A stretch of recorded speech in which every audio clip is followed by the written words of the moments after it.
presented by Monabik Music. बोला बोला बाबा बैद्यनाथ की। की भेलो बेटा आम किया काने छी गे माय बिहार तो भए गेलो लेकिन हमरा देवघर जाय के मन करे छै कनिया संग। नहीं नु अभी लॉकडाउन लागल छै घर में पैसा कौड़ी नहीं छै केना जेबै। नहीं संतोष कुमार बरियापुर संतोष कुमार हमरा जुगाड़ के दे जइबो।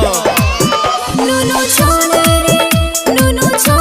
रे पैसा कोना खर्चे चलेबो कहवा से बोले कावर लाने देबो। नुनु चुप चुप रे नुनु चुप चुप रे नुनु चुप चुप रे नुनु चुप चुप। आगे सावन में हमें चार चक्का गाड़ी लेबो गाड़ी पर बैठी के देवघर जइबो कहबो। अंशु कुमारी अंशु बरियापुर पश्चिम टोला संतोष राज। बुझली बात के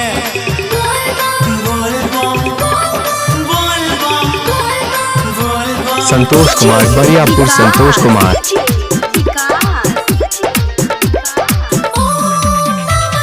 मटियार कला सीतामढ़ी मटियार कला सीतामढ़ी।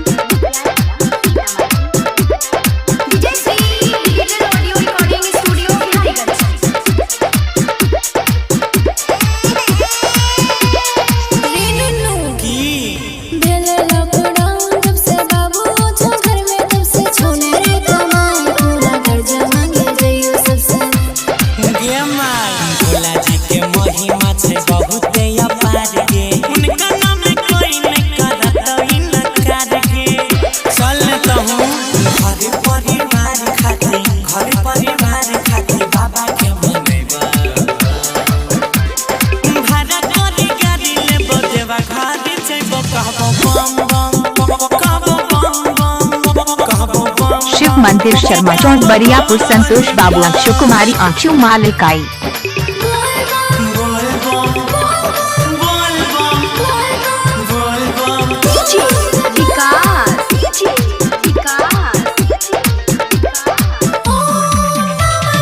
मटियार कला सीतामढ़ी मटियार कला सीतामढ़ी।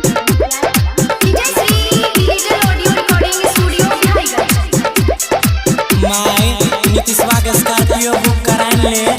हमर बात सुन बेटा यही पूजा के ले गामे के मंदिरवा में जलवा चढ़ाइले अब के ये जैसे बाबा के। संतोष कुमार बरियापुर संतोष कुमार भैर सावन देवा घर में करे बाबा वास के लाखों में कवरिया छटे लगे अपन यास के गौरव आज कहे छौ सुनु राई कर कहे छौ तोरो क्या घुमबा